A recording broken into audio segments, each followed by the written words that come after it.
Bonjour et bienvenue dans la série Algèbre et applications. Cette vidéo sera consacrée aux algèbres à division et à leur application à la communication sans fil, plus exactement à la conception de blocs code espace-temps, désignés par les lettres STBC, abréviation de Space Time Block Code. Le long de cet exposé, les anneaux considérés, sauf bien sûr mention du contraire, seront supposés des anneaux unitaires, non nécessairement commutatifs.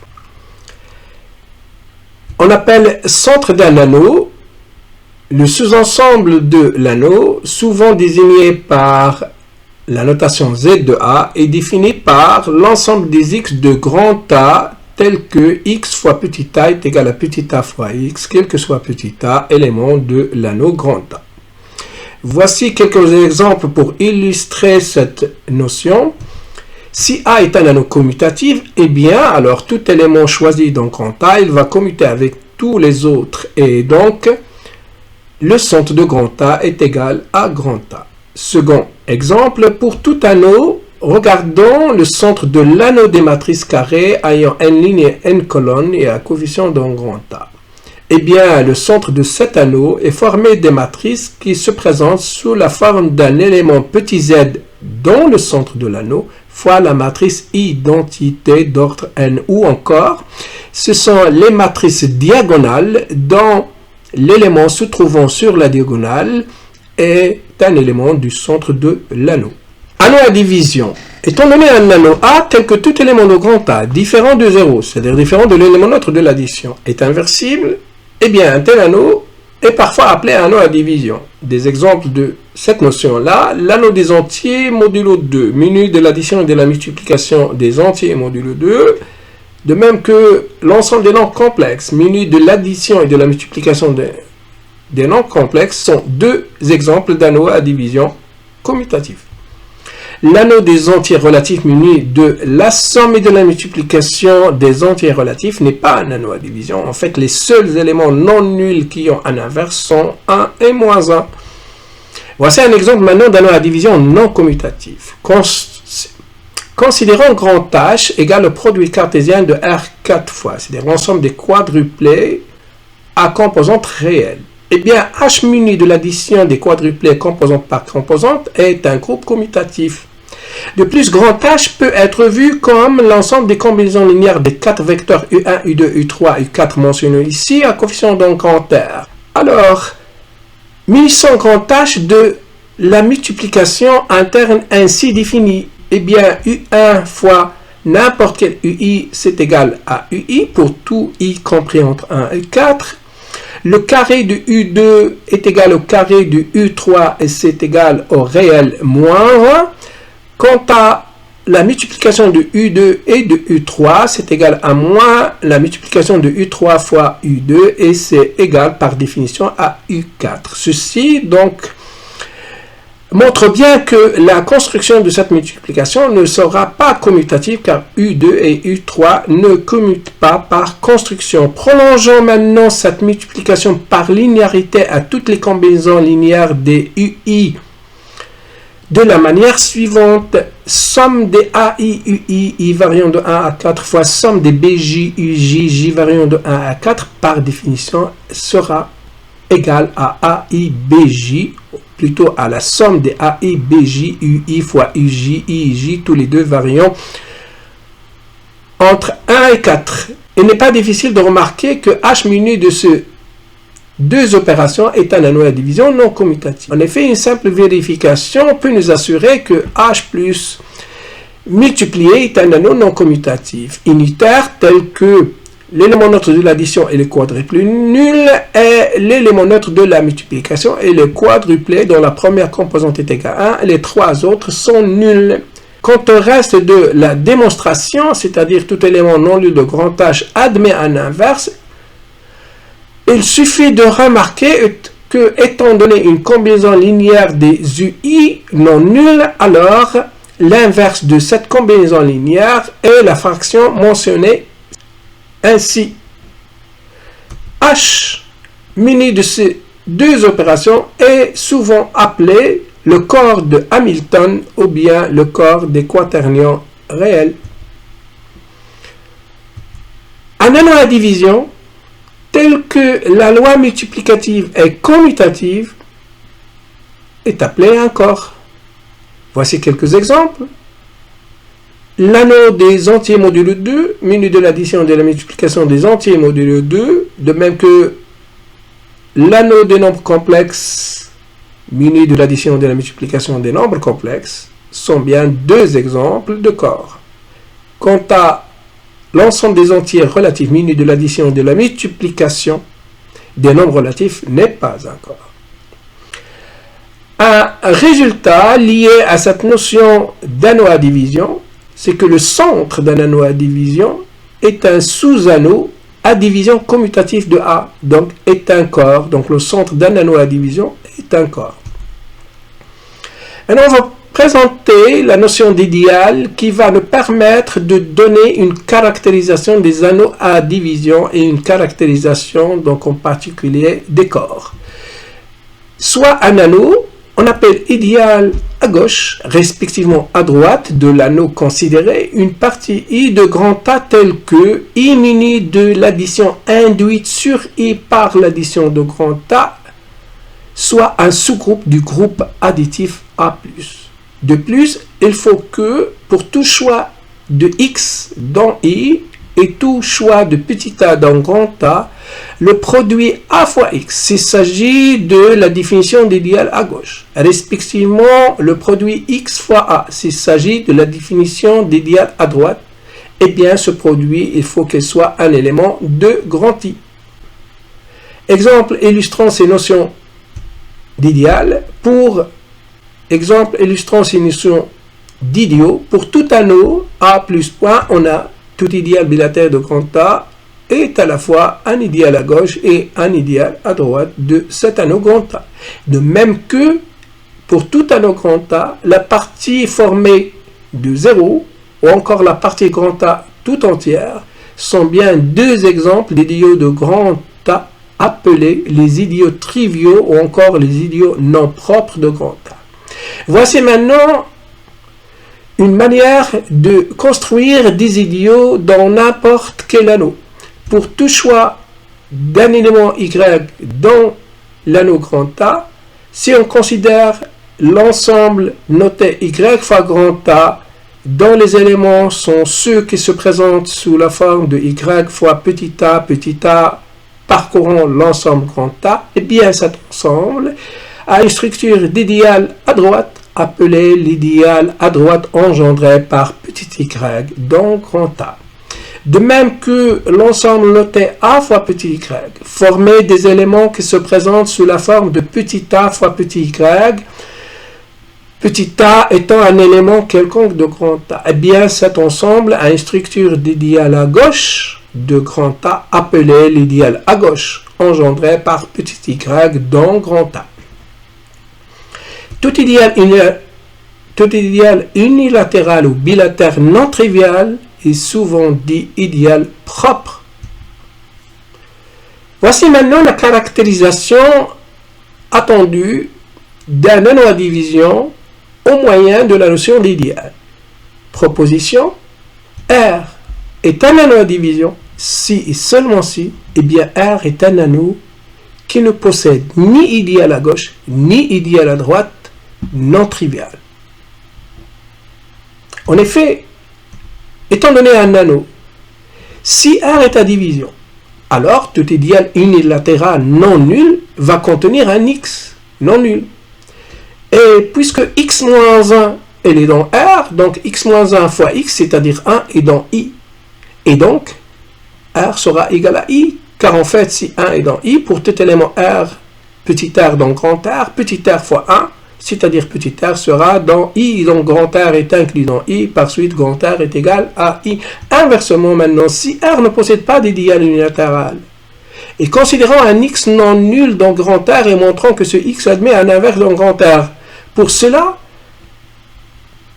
les idiots XR et RX, les idiots XR et RX sont triviaux, non nuls, et donc ils sont égaux à R.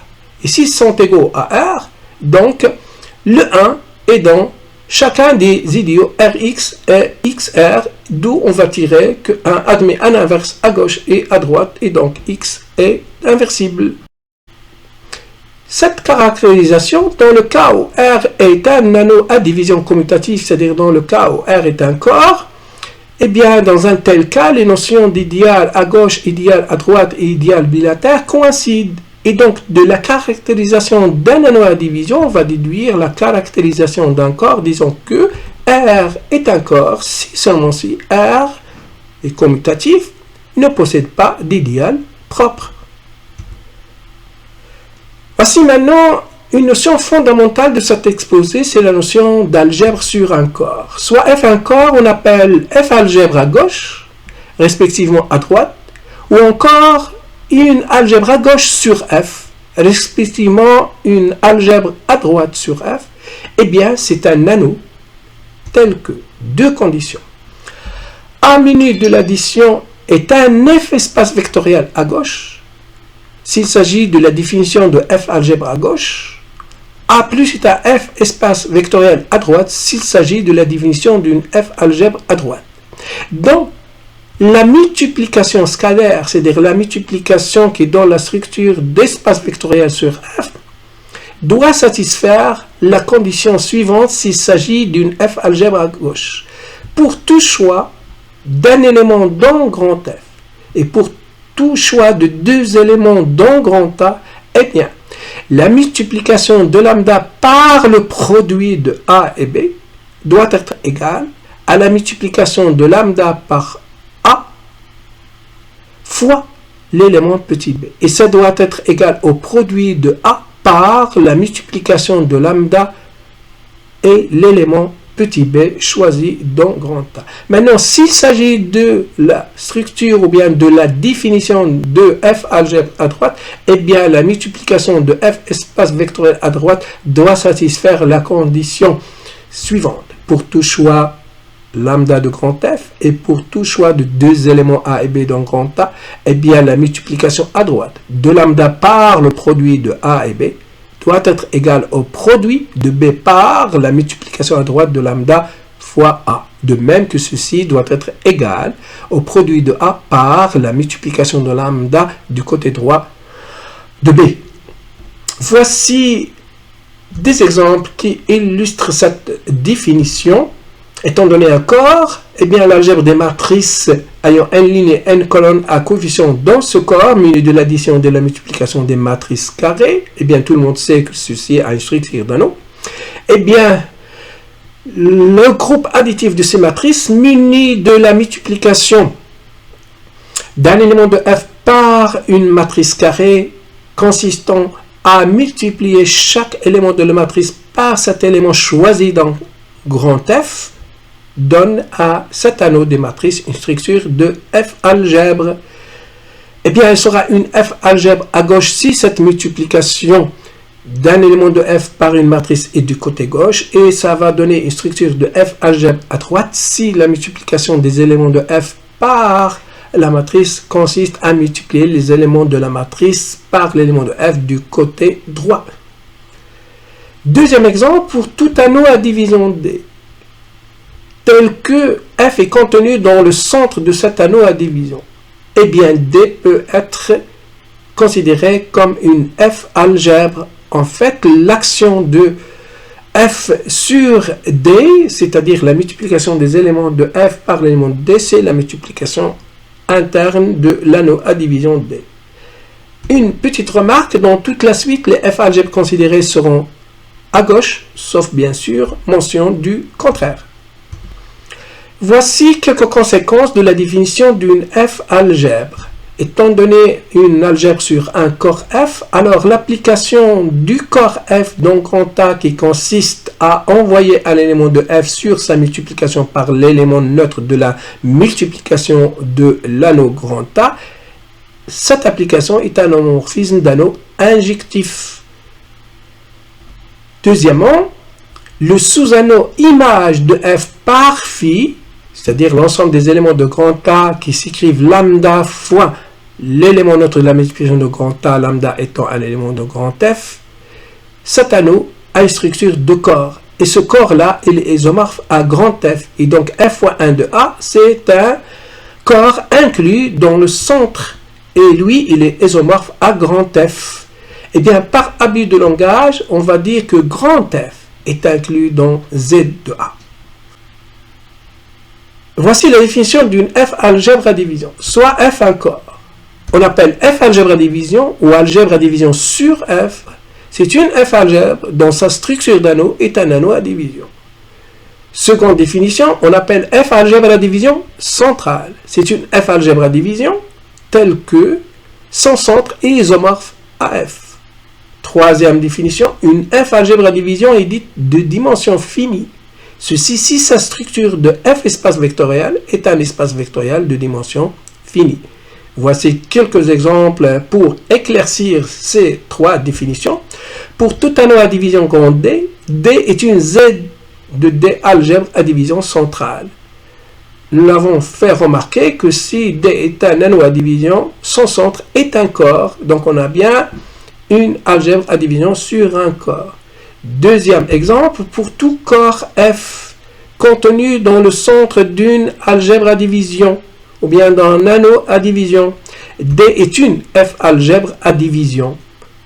L'action de F sur D, c'est la multiplication interne de D, puisque nous avons supposé que F est inclus dans le centre, donc F est inclus dans D. Maintenant, si de plus, la dimension de D sur F comme F espace vectoriel est fini, alors D peut être vu comme une F algèbre à division de dimension finie.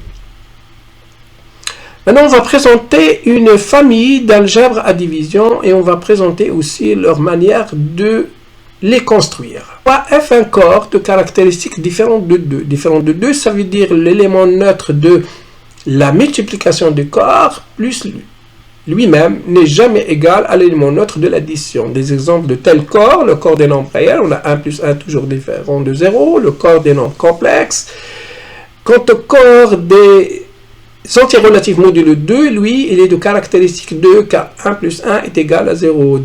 Prenons un F espace vectoriel de dimension 4 dont une de ses bases est désignée par U1, U2, U3, U4. Définissons une multiplication sur ce F espace vectoriel de la manière suivante. Les éléments de la base sont multipliés de la manière suivante. U1, UI égale UI, U1 égale UI pour tout I compris entre 1 et 4. Le carré de U2 est égal à petit a étant un élément fixé dans grand F et petit a différent de 0. De même, le carré de U3, c'est égal à un élément petit b non nul fixé dans grand F. Et posons U2 fois U3 égale moins U3 fois U2 égale à U4. Donc, cette multiplication par construction ne sera pas commutative. Et prolongeons cette multiplication par linéarité aux autres éléments du F espace vectoriel de dimension 4 engendré par B de la manière suivante. Somme des A et UI fois somme des BJ UJ égale somme des A et BJ UI fois IJ.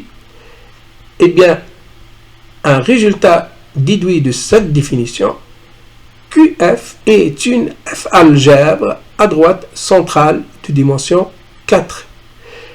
Une notation qui sera souvent utilisée, la F algèbre QF est notée parfois soit A et B entre parenthèses indice F, encore Q indice petit a, petit b, petit f.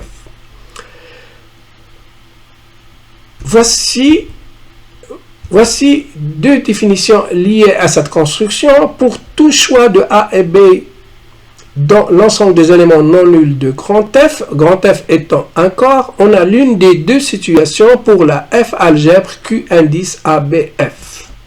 Première situation. Q indice ABF est isomorphe à l'algèbre des matrices carrées ayant deux lignes et deux colonnes, et donc cette F algèbre ne sera pas à division, ou bien cette F algèbre est une F algèbre à division.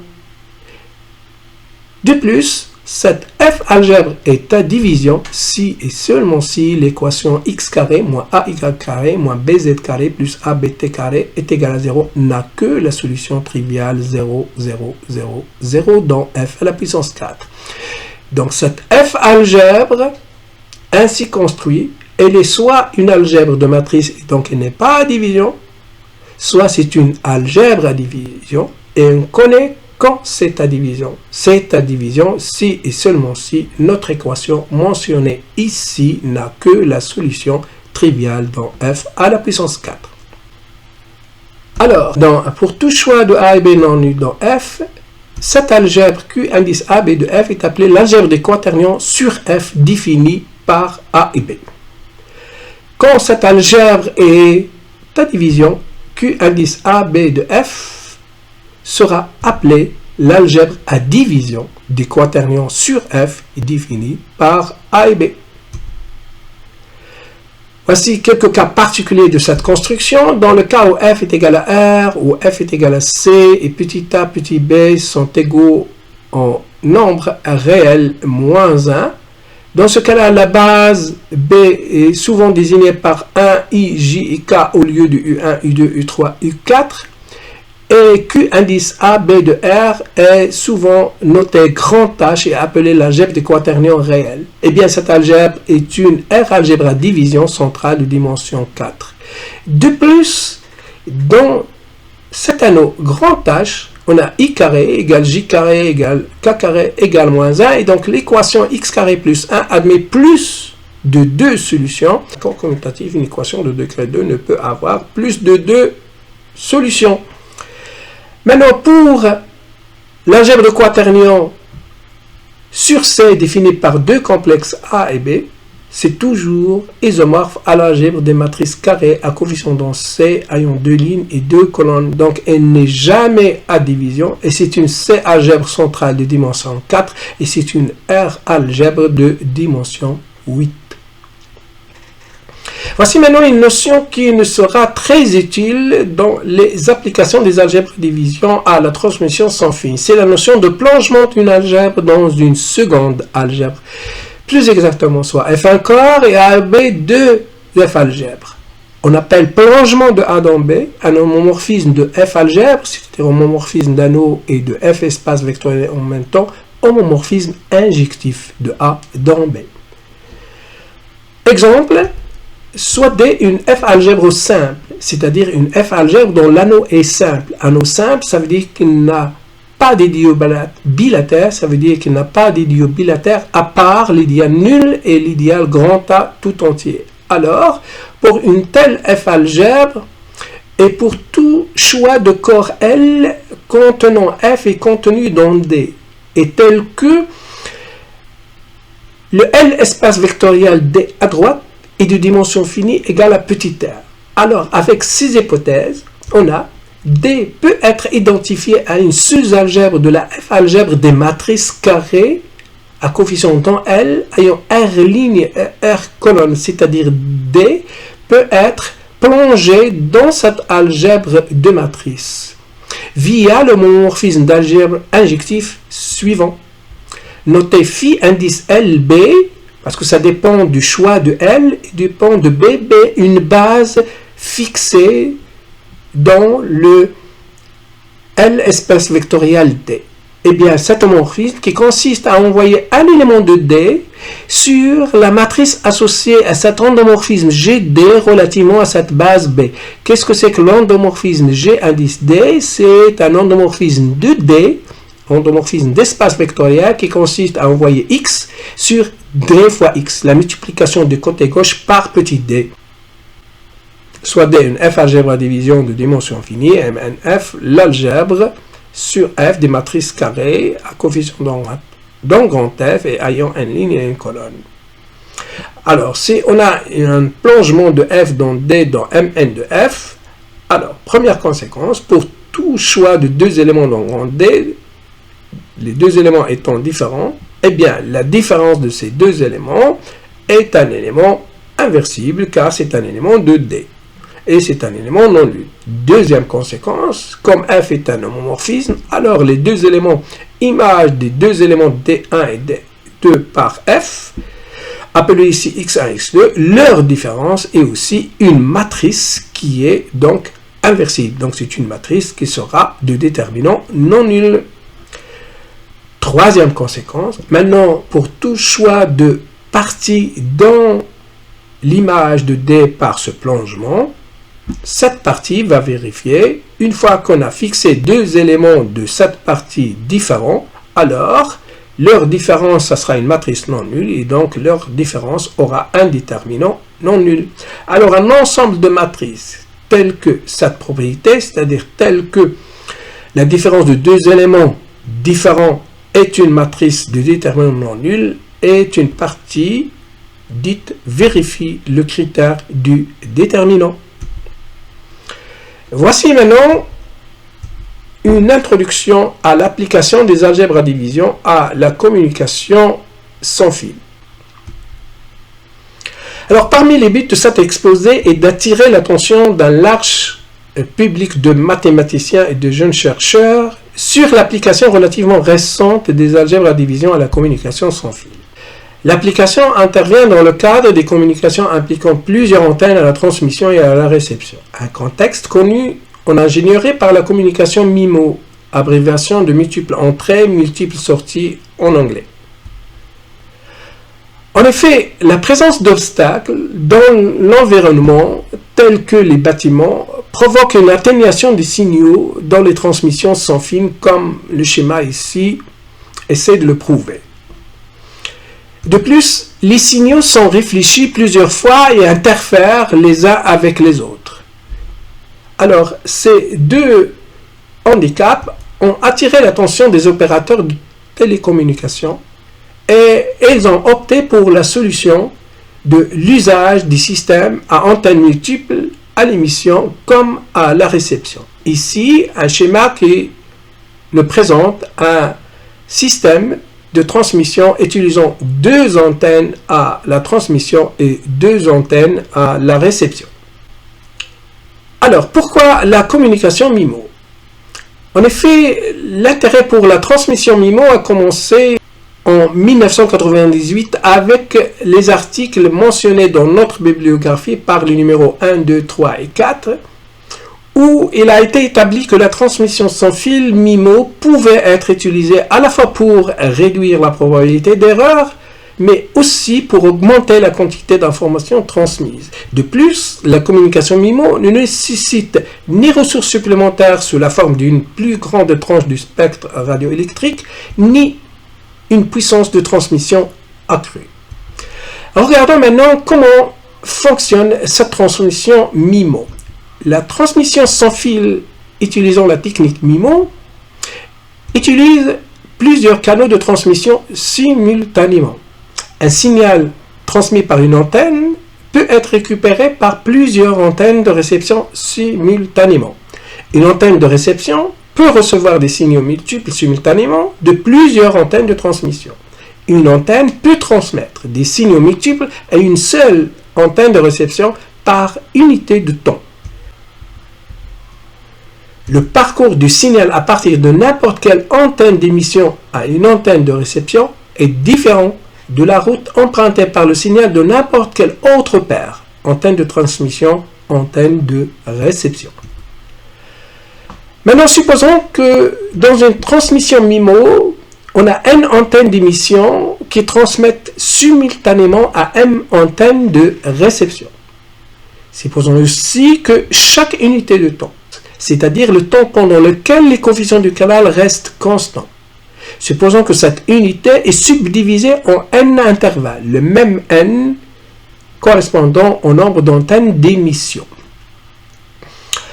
Nous supposerons aussi que les antennes d'émission sont synchronisées et que chaque antenne envoie une chaîne de n nombres complexes par unité de temps, un nombre complexe au cours de chaque intervalle. De même que nous allons désigner par xjt le nombre complexe présentant le signal émis par l'antenne numéro J à l'instant T. Ceci étant précisé, regardons comment on peut présenter un mot du code d'un tel type de transmission. Dans ce genre de transmission, on a un mot de code est une matrice X telle que le coefficient XJT est un nombre complexe et que représente le signal envoyé par l'antenne d'émission numéro J à l'instant petit t. Ceci étant précisé, voilà comment on va concevoir un code pour une telle communication. Dans ce type de communication, utilisation des techniques MIMO, le choix d'un code est celui du choix d'un nombre de matrices ayant n lignes et n colonnes, n étant le nombre d'antennes de transmission et qui est aussi le nombre de signaux émis par antenne en une unité de temps. Deuxièmement, ce choix de matrice doit vérifier deux conditions. La première dite le critère du déterminant et qui consiste à dire que pour le choix de n'importe quelle paire de matrices différentes, eh bien, la différence de ces deux matrices doit avoir un déterminant non nul, plus troisième condition, pour tout choix de deux matrices différentes appartenant à ce code-là, le module du déterminant de la différence au carré doit être toujours supérieur ou égal à une constante donnée. Eh bien, en 2001, le professeur Sundar Rajan a donné une conception de tel code. Professeur Rajan, professeur d'ingénierie de la communication à l'Institut indien des sciences, a présenté le problème de la conception de matrices satisfaisant le critère du déterminant. Lui qui a des antécédents algébriques, il a pu facilement reconnaître que des matrices issues de l'identification des corps et d'algèbre à division, c'est-à-dire du plongement de corps et d'algèbre à division, peuvent être utilisées pour résoudre ce problème, c'est-à-dire pour récupérer des codes STBC. C'est des codes qui vérifient les trois conditions exposées dans la diapositive précédente. Plus exactement, en utilisant ces observations, Sundar Rajan et un de ses étudiants doctorants, Shashidhar, ont proposé plusieurs schémas pour la construction de codes espace-temps à partir d'ensembles de signaux variés. En effet, pour chaque ensemble de signaux grand S et pour chaque n, ils ont construit des algèbres à division D appropriées, des prolongements petit f appropriés de D dont les algèbres de matrice à coefficient dans C ayant n lignes et n colonnes, et le choix d'un ensemble de matrices appropriées, c'est-à-dire par une injection de S à la puissance K dans l'image de D par ce prolongement.